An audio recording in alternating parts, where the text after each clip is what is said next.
Bonjour à tous et bienvenue chez Pokécrafting. Alors dans cette vidéo, on va parler de comment protéger correctement nos cartes Pokémon. Alors, je vous ai sélectionné 4 petites cartes. Ça fait partie des hits que moi je protège avec des protège-cartes, donc des sleeves. Pour la simple et bonne raison que ça permet de ne pas les user, de ne pas les rayer et de les maintenir dans un très bon état malgré les années qui passent. Donc moi ce que je vous conseille, c'est vraiment pour les cartes qui vous plaisent, que vous trouvez jolies et pour les hits que vous tirez, je vous conseille fortement de les mettre directement sous sleeve. Donc le sleeve, c'est le mot anglais pour protège-carte et c'est vrai que dans les communautés de collectionneurs, on a tendance à utiliser surtout le mot anglais, donc on va surtout parler de sleeve. Donc je vous conseille de systématiquement mettre sous sleeve vos cartes, vos hits, vos cartes promo, enfin toutes celles qui brillent, grosso modo. Alors en ce qui me concerne, je ne sleeve pas les cartes reverse parce qu'il y en a beaucoup trop. Par contre, certains collectionneurs sleeve effectivement les cartes reverse puisque celles-ci peuvent aussi être rayées. Ce qui est important de savoir, c'est que dans chaque licence de cartes à collectionner ou de cartes à jouer, la taille de la carte est spécifique. Donc, ça veut dire qu'une carte Pokémon n'a pas la même taille qu'une carte Yu-Gi-Oh! Ou qu'une carte Magic, ou qu'une carte Lorcana, ou qu'une carte Naruto, ou qu'une carte One Piece. Donc, avant d'acheter vos sleeves, que ce soit pour les cartes Pokémon ou pour d'autres licences, mesurez votre carte. C'est très important. Une sleeve n'est efficace en termes de protection que quand elle est adaptée à la taille de votre carte. Si elle est trop grande par rapport à la carte va pouvoir se balader à l'intérieur de la protège-carte et à ce moment-là, si jamais vous avez des impuretés, des poussières qui se sont glissées à l'intérieur, et ça peut venir abîmer votre carte malgré la protection. Donc, très important, sachez exactement quelle est la taille de votre carte pour acheter des protège-cartes qui sont adaptées à votre carte. Voilà. Ceci étant dit, maintenant je vais vous expliquer les différents types de protège-cartes qu'il existe. Alors, la première catégorie de sleeves sont celles qui sont complètement transparentes. Voilà, donc là j'ai plusieurs marques et vous allez comprendre pourquoi j'ai pris plusieurs marques. J'ai cela, donc on va les passer en revue de toute façon tous dans la vidéo. Voilà, donc là je vous les montre, je vous les présente rapidement. Ah, j'en ai oublié une. Il y a aussi celui-ci. Voilà. Donc là j'ai 5 marques différentes de protège-cartes complètement transparentes. Ce sont des protège-cartes qui se veulent grosso modo être à la taille de la carte. Donc c'est ce qu'on appelle des perfect fit. Alors, c'est pas tout à fait vrai pour celui-ci. On y reviendra un peu plus tard. Celui-ci un peu particulier, c'est vraiment une gamme plutôt que je ne vous conseille pas du tout. Alors, le problème, ce n'est pas la marque, mais bien cette gamme de produits parce que la taille de ces protège-cartes-là ne sont pas adaptées aux cartes Pokémon. Voilà.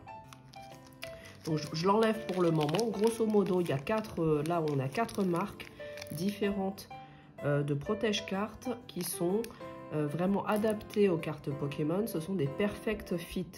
Quand on dit perfect fit, ça veut dire que quand vous mettez votre carte à l'intérieur, la protège-carte est pile poil de la bonne taille par rapport à la carte Pokémon. Voilà.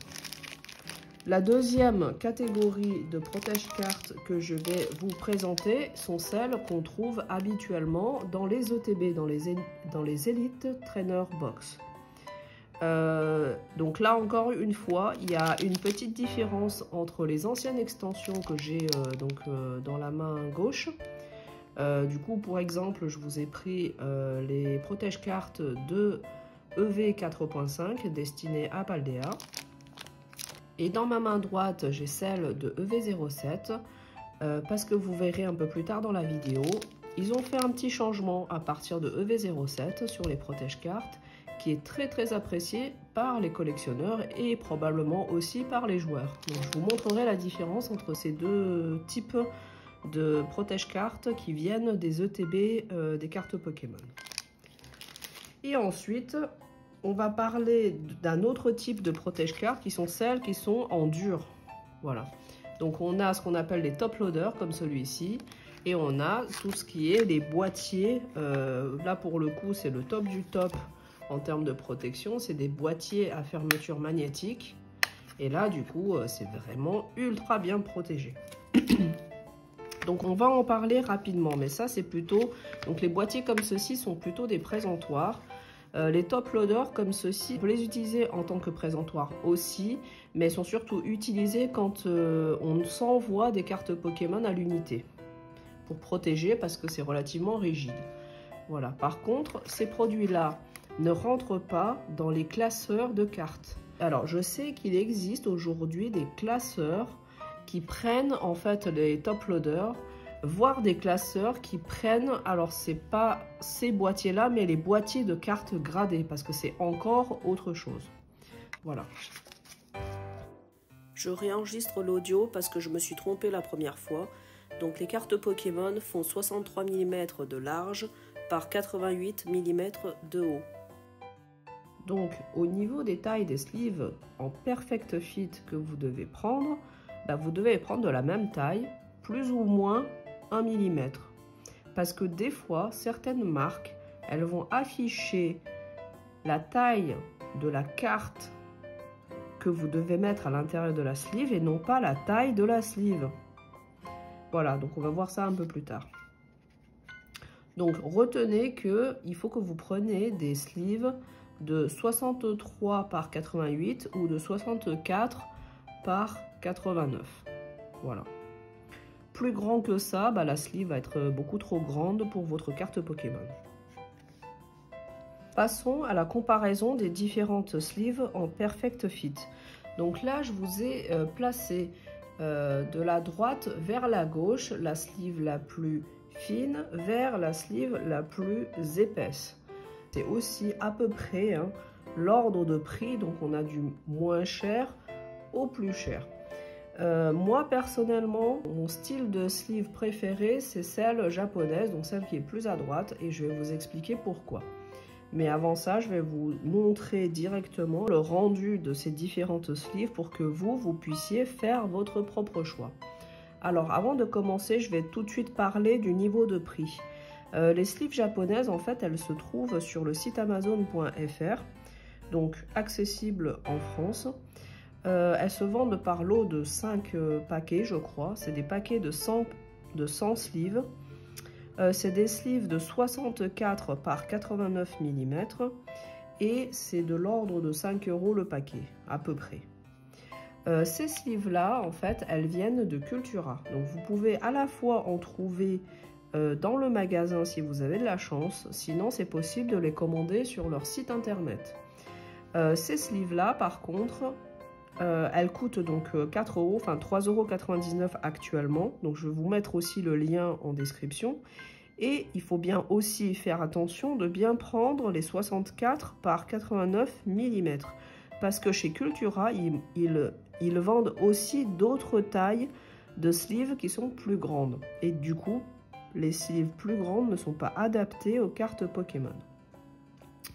Ensuite, dans la plupart des magasins de jeux de société, des petites boutiques ou même sur internet, vous allez pouvoir trouver aussi les sleeves Dragon Shield.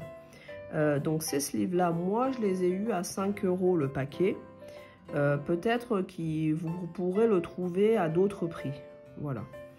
Et enfin, donc là c'est aussi des... Donc sur les Dragon Shield et sur les sleeves de Cultura, ce sont des paquets de 100 sleeves.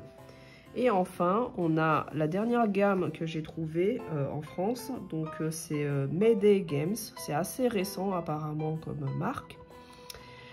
C'est un paquet de 50 sleeves et ça coûte 4 €. Donc c'est beaucoup plus cher que les autres. Mais celui-ci a l'avantage d'être beaucoup plus rigide que les autres. Et d'ailleurs, vous pourrez remarquer qu'au niveau de la taille, c'est marqué du 63,5 par 88. Mais en vrai, la sleeve est plus grande que les autres sleeves. Mais elle reste quand même adaptée. C'est quand même une solution sympa pour des cartes pour lesquelles vous voulez protéger un petit peu plus qu'une simple sleeve souple, puisque celles-là, elles sont plus rigides. Voilà, ceci étant dit, maintenant, on va regarder le rendu de ces sleeves sur les cartes. Donc sur la sleeve japonaise, donc j'ai mis la sleeve jusqu'à la moitié. Donc là, vous voyez à peu près, ça s'arrête à peu près à ce niveau-là. Et bien, en fait, alors je vais la descendre très légèrement pour que la sleeve, elle coupe cette étoile-là. Et vous allez le voir qu'en fait, il n'y a pas du tout de différence entre la partie sous sleeve et la partie sans sleeve. Ce qui montre que la brillance de la carte traverse complètement la protège-carte. Et ça, c'est l'effet recherché par les collectionneurs. Par contre, c'est une sleeve qui est extrêmement souple. Voilà. Donc, si vous devez manipuler régulièrement ces cartes, par exemple, si vous les jouez, ces sleeves-là ne sont pas très adaptés parce que ça risque de s'abîmer quand même plus vite. Voilà. Mais malgré tout, ce sont mes préférés. Parce que quand vous mettez complètement la carte, il y a quand même un petit jeu tout autour. Alors c'est inférieur, le jeu il est inférieur à 0,5 mm, hein, donc c'est vraiment pas grand chose. Mais disons qu'il y a un petit jeu tout autour qui fait que c'est facile de mettre votre carte à l'intérieur de la sleeve, ce qui ne sera pas le cas des autres.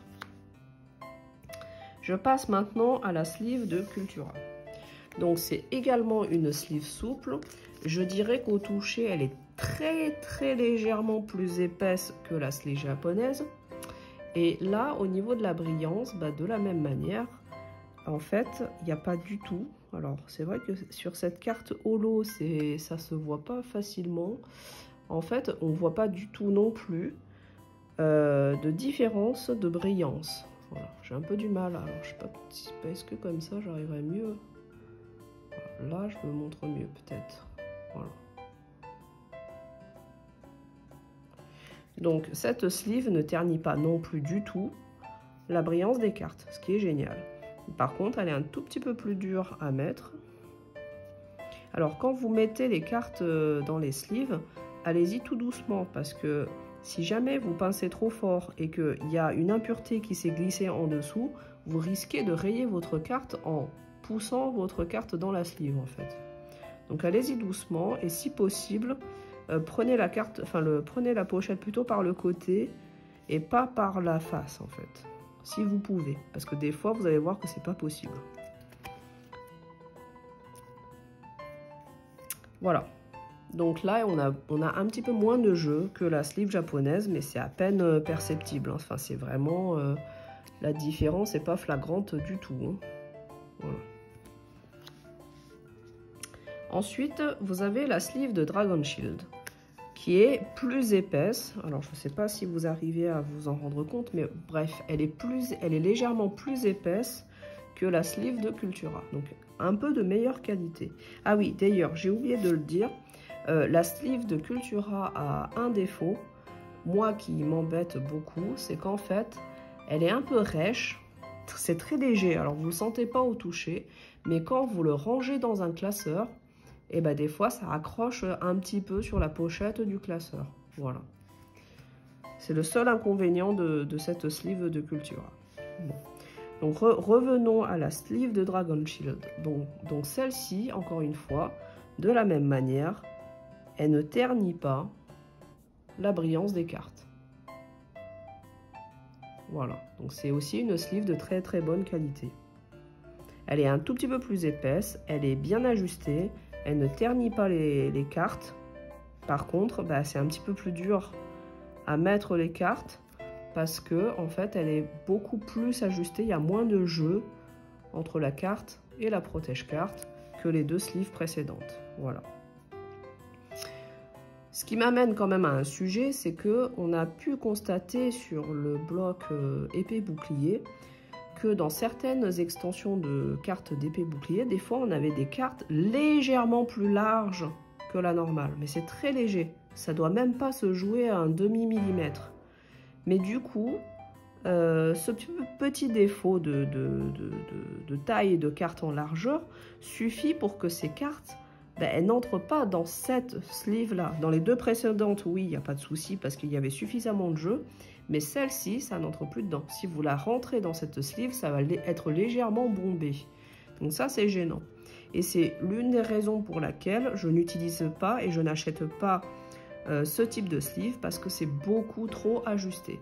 Maintenant, si vous collectionnez uniquement de l'écarlate violet, n'hésitez pas à prendre ce type de sleeve. On n'a jamais eu de souci de taille de carte sur le bloc écarlate et violet. C'est uniquement sur épée bouclier où on avait constaté que dans certaines extensions, on avait quelquefois des cartes, alors c'est surtout les cartes V, elles étaient plus larges que la normale. Et ça se sentait parce que quand vous prenez le paquet de cartes, vous sentez clairement qu'il y avait une carte plus large. Voilà, ça c'était un petit avertissement à ce niveau-là. Et c'est ce qui fait que moi, je préfère finalement partir sur ces deux marques-là. Comme ça, je suis tranquille et j'ai pas à me prendre la tête de savoir de quelle extension viennent mes cartes. Et enfin, je vais vous montrer celui qui est finalement de meilleure qualité, mais qui est beaucoup plus cher que les autres. Donc là, je l'ai payé 4 € pour 50 sleeves, ce qui, en équivalence des autres, aurait coûté 8 € pour les 100. Donc là, vous pouvez voir aussi que, bien évidemment, hein, c'est un protège-carte. C'est une protège-carte qui ne ternit pas du tout la brillance de la carte. Et en plus de ça, la carte s'insère très facilement dans la protège-carte. Et on a quand même beaucoup de jeu. C'est-à-dire que vers le bas, là, on a quasiment ici 1 mm de jeu. Donc du coup, c'est vrai que j'ai un peu du mal à comprendre leurs annotations de 63,5 par 88. Parce qu'à mon avis, ils sont plutôt à 90 en hauteur et à 64,5 en largeur, je pense. Voilà. Mais bon, du coup, ça protège bien parce que c'est beaucoup plus épais. Alors là, pour le coup, la carte, elle craint pas les coups, quoi. Hein. C'est un petit peu plus épais. Voilà. Alors, un petit truc que je voulais vous expliquer aussi, c'est pourquoi est-ce que je mets les cartes par le bas.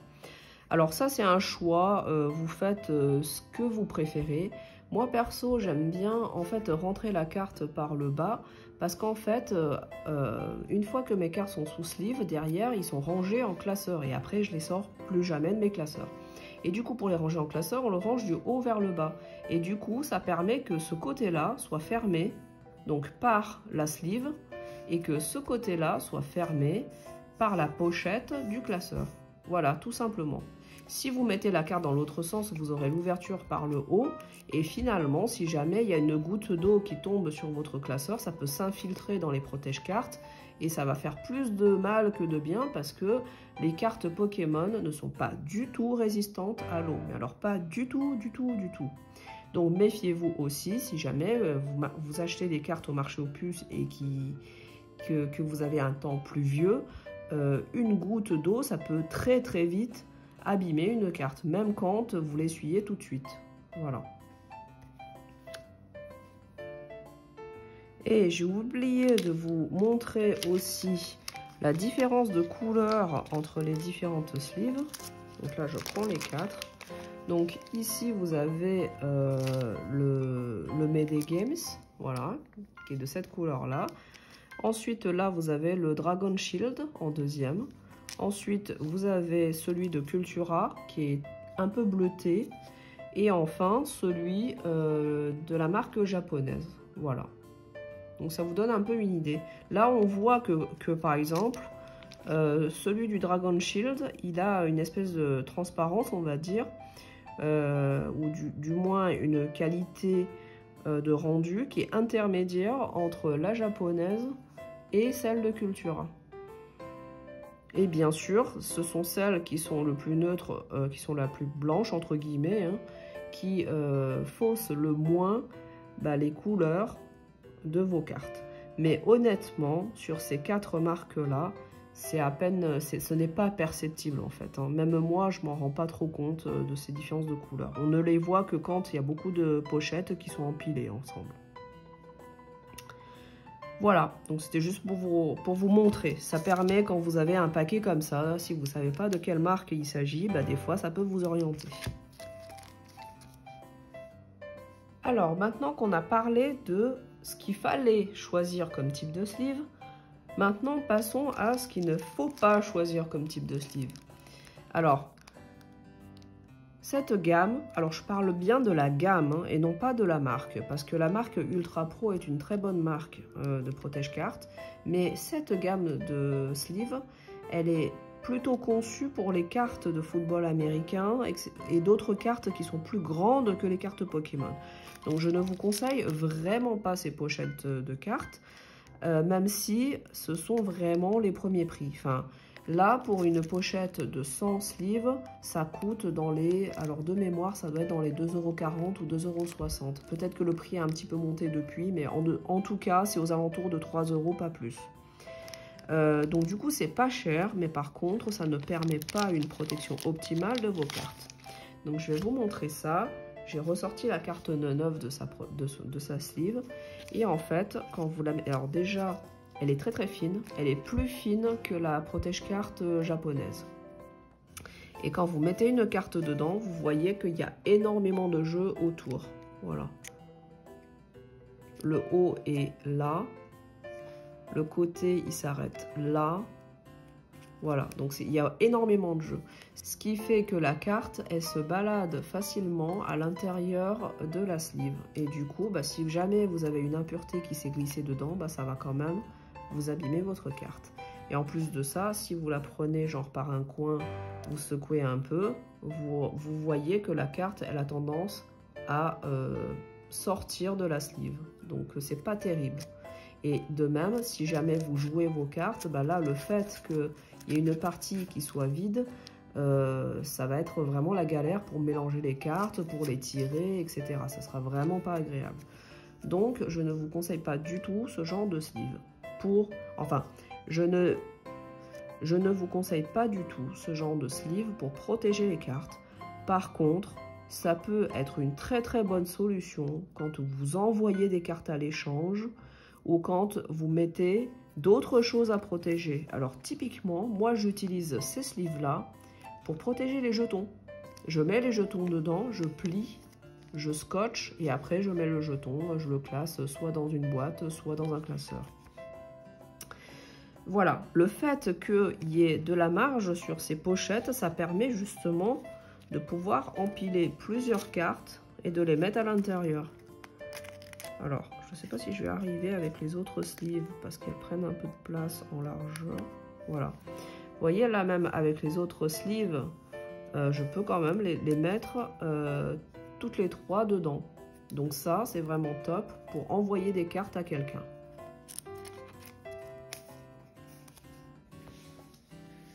Mais je ne vous le conseille pas pour protéger vos cartes. Voilà. Maintenant, on va parler d'un deuxième type de protège-cartes que sont les sleeves qui viennent directement des ETB. Alors, j'en ai pris deux d'extensions différentes pour une très bonne raison qui est que sur les anciennes extensions, en fait, ces sleeves d'ETB, elles sont un petit peu mates. Et du coup, elles gâchent énormément la brillance des cartes. Et du coup, pour cette raison, ces sleeves sont très peu utilisées par les collectionneurs de cartes. Mais elles sont très appréciées par les joueurs parce que ce sont des pochettes qui sont beaucoup plus épaisses et qui protègent beaucoup mieux les cartes. Surtout lorsque les cartes sont manipulées et sont régulièrement mélangées, tirées et jouées. Voilà.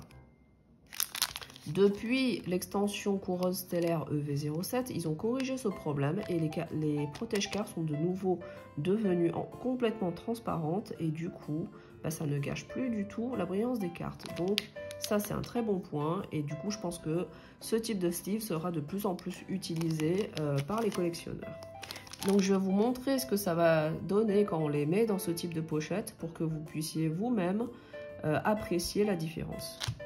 Donc dans un premier temps, j'ai mis la pochette de EV07, donc celle qui ne ternit plus la brillance des cartes, sur la partie haute. Ça vous permet de voir la différence entre lorsque la carte et sous sleeve et lorsque elle n'est pas. Donc de la même manière, je vais la pousser un petit peu pour l'histoire de l'étoile. Alors ce qu'on peut voir, c'est que ça ternit quand même légèrement la brillance, hein. On le voit surtout là au niveau de l'étoile.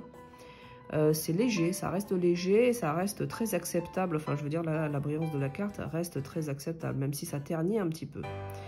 Alors, moi, personnellement, du coup, je préfère quand même les sleeves transparentes qu'on a vues tout à l'heure, et notamment la marque japonaise.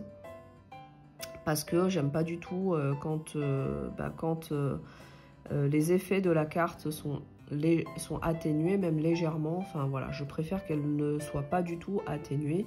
Et comme je sais que mes cartes ne bougent pas des classeurs, en fait elles n'ont aucun risque et il n'y a pas de souci à ce qu'elles soient dans une simple sleeve pas trop épaisse. Voilà. Mais en tout cas, là ce qui est bien déjà, c'est que ça ternit un peu, mais à peine. Voilà. Donc maintenant, je vais vous mettre l'ancienne sleeve et vous allez tout de suite voir la différence.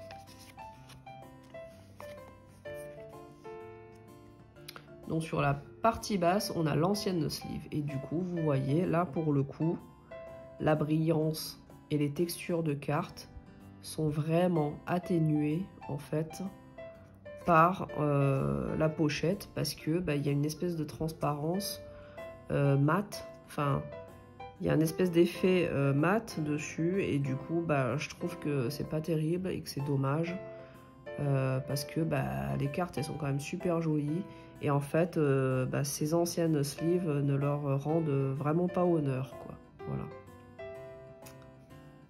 Donc après c'est à vous de voir qu'est-ce que vous préférez utiliser comme type de sleeve et aussi en fonction de ce que vous avez sous la main et de ce que vous arrivez à trouver en magasin. Alors les sleeves d'ETB, bien évidemment il faut avoir acheté des ETB pour les avoir. Vous ne pourrez pas les acheter à l'unité, enfin à l'unité, c'est-à-dire par paquet de 50 ou de 100 en magasin. Si vous avez un magasin spécialisé qui revend des cartes à l'unité ou des goodies, vous pourrez trouver des paquets de sleeves, mais ça reste quand même très très rare.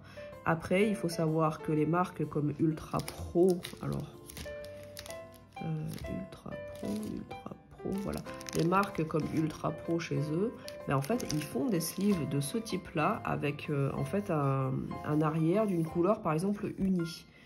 Alors du coup le rendu serait plutôt similaire à ce que vous avez en bas. Enfin ça ternit quand même un tout petit peu la carte. Alors moi j'en ai pas directement acheté, donc je peux pas vous garantir l'effet que ça va faire. En tout cas perso je vous conseille plutôt les sleeves complètement transparentes, si jamais vous n'avez pas de sleeve d'ETB. Voilà. J'espère en tout cas que ça vous aurait permis de voir les différences et que vous vous êtes fait une petite idée sur le rendu des cartes. Alors, un dernier truc que je dois vous parler, c'est la méthode de double sleeve. En fait, les Perfect Fit, elles ont été conçues pour que vous puissiez par-dessus mettre une deuxième sleeve du type des sleeves qu'il y a dans les ETB. Et du coup, je vais vous montrer ça tout de suite. Donc du coup, la première sleeve, vous la mettez dans le sens que vous voulez, mais je vous conseille du coup que le haut soit fermé, enfin du coup de mettre la carte par le bas. Et la deuxième sleeve, vous la mettez dans l'autre sens. Et c'est vraiment fait pour que ça passe pile poil dedans, en double sleeve. Alors j'y vais doucement pour pas... Alors, l'inconvénient de mettre la première sleeve à l'envers, c'est que si là vous poussez trop fort, la carte elle va partir sans la sleeve. Du coup, pour faire la méthode des double sleeves, il faut y aller vraiment tout doucement, quoi. Hop, voilà. Du coup, vous voyez, là, l'avantage, c'est que malgré les deux couches de sleeve, la brillance reste très correcte, quasiment pas altérée. Donc, c'est vraiment super joli. Et là, votre carte, elle est super bien protégée, hein. Elle est protégée par le haut, par le bas. Là, il y a même les bulles d'air. Enfin, vous voyez, c'est un peu bombé, là. Il y a même les bulles d'air qui n'arrivent pas à sortir, quoi. À tel point, elle est bien protégée. Donc, voilà. Du coup, ça fait vraiment plaisir qu'ils aient corrigé ce problème de transparence des sleeves de TB. Et voilà la méthode des double sleeves. Alors perso, moi je ne fais pas ça parce que vu que mes cartes ne bougent pas dans les classeurs, je pense qu'il n'y a pas de risque. Et du coup, je prends pas la peine de mettre une deuxième sleeve par-dessus. Voilà, donc je la ressors de sa double sleeve.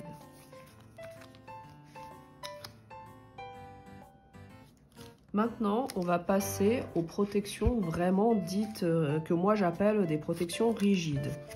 Donc un top loader, c'est un peu comme une sleeve, mais en beaucoup plus épais, en beaucoup plus rigide.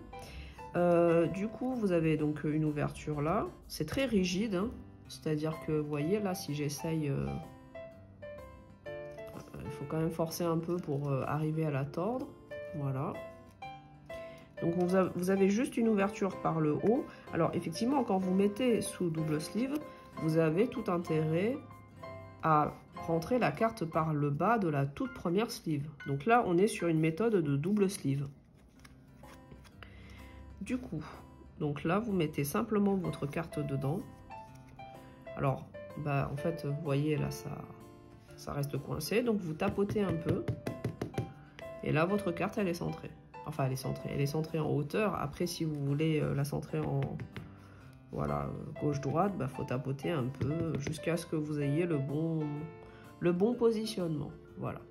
Donc, les top loaders sont souvent utilisés pour envoyer des cartes. Ce sont des objets qui n'entrent pas dans les classeurs, sauf si vous avez acheté un classeur spécial top loader. Ça existe, mais ça coûte extrêmement cher. Voilà, donc ça c'est plutôt une solution qu'on utilise fréquemment pour envoyer des cartes qui sont des hits. Voilà.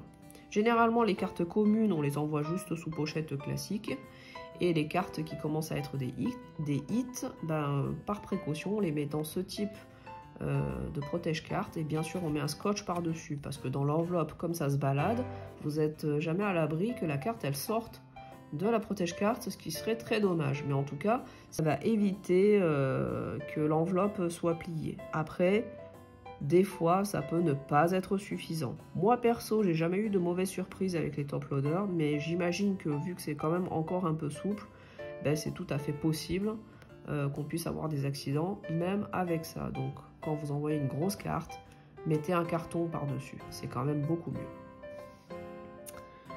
Voilà. Ensuite, on va s'intéresser à ces présentoirs magnétiques qui sont là plutôt pour mettre en présentation une carte ou vraiment quand vous voulez absolument protéger une carte à fond, quoi. Parce que alors là, pour le coup, quand la carte elle est dedans, ça peut plus bouger, hein. Vous pouvez rayer là la surface, vous pouvez faire tomber, il peut se passer tout ce que vous voulez, ça bougera pas, quoi. Donc du coup... Alors celui-ci, il vient d'un coffret Dracofeu qui est sorti il y a déjà un certain temps. En fait, on a souvent des produits, des coffrets Pokémon dans lesquels vous allez trouver des présentoirs, soit en individuel, soit par 3 cartes. Des présentoirs de 3 cartes. Voilà, donc je vais ici mettre... Donc du coup, vous l'ouvrez, tout simplement. Vous mettez la carte dedans, alors une espèce d'encoche. Alors effectivement, par exemple, là...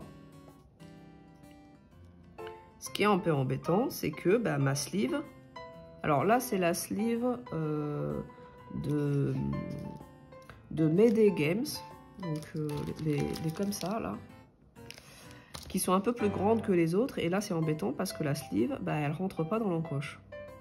Voilà. Donc du coup on va la changer de sleeve. Je vais en mettre une, je vais mettre la japonaise pour être sûr qu'il n'y aura pas de soucis. Voilà le genre de problème que vous pouvez rencontrer quand vous risquez avec des sleeves légèrement plus grandes que la carte. Hop, voilà. Donc là, du coup, pas de souci. Là, la sleeve, elle passe directement dans l'encoche du boîtier. Voilà. Du coup, vous clipsez comme ça. Je sais pas si elle a pas un peu bougé. Voilà. Et vous refermez tout bêtement. C'est magnétisé. Et là, votre carte, elle bouge plus quoi. Hein. Voilà, elle est emprisonnée dedans, elle va plus du tout bouger. Alors moi le seul truc que je trouve un peu dommage, c'est qu'on a l'impression que la carte elle est un peu flottante à l'intérieur, c'est pas vraiment plaqué vers l'avant quoi. Alors je vais quand même essayer de mettre la carte sans la sleeve, voir est-ce que c'est la sleeve qui empêche le fait que la carte se plaque au devant. Je pense pas que ce soit le cas.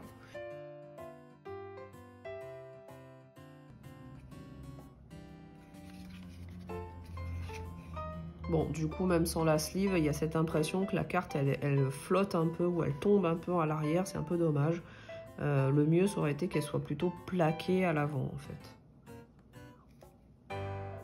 Voilà le rendu dans ce type de produit. Alors, sachant qu'à côté, vous avez un petit socle hein, pour mettre, voilà, pour mettre le présentoir. Je n'ai pas pris dans le bon sens. Pour mettre le produit dessus. Et d'ailleurs...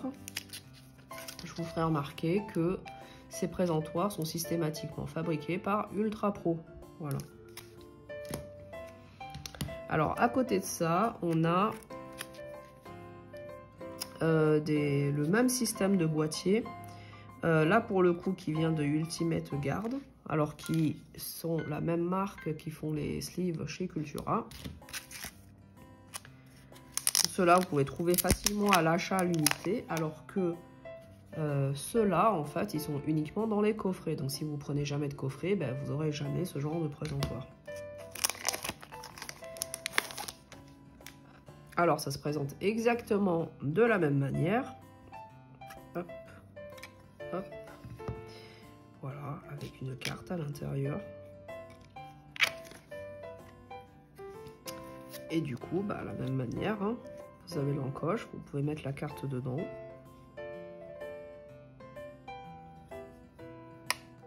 Alors, évitez de trop mettre les doigts en fait sur la vitre. Sinon, il faut que vous passiez du temps derrière à nettoyer. Et du coup, par contre, ça, c'est quelque chose de entièrement neutre. Voilà. Alors, par contre, ce type de produit vient sans pied, en fait. Donc, du coup bah, c'est un peu embêtant parce que vous n'avez pas de pied.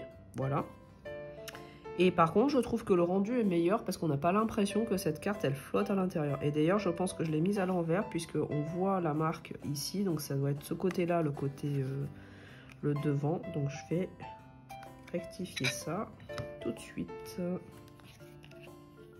faut plutôt la mettre comme ça.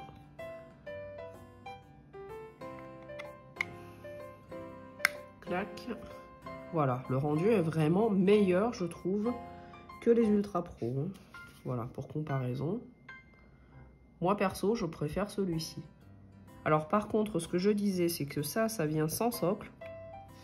Et donc, du coup, vous êtes obligé à côté d'acheter en plus bah, un petit trépied comme ça pour pouvoir le poser, dessus, quoi. Donc, ça peut revenir vite très cher si vous voulez exposer toutes vos cartes comme ça. Voilà, donc j'ai fini mes explications sur les protège-cartes. Ça a été quand même assez long.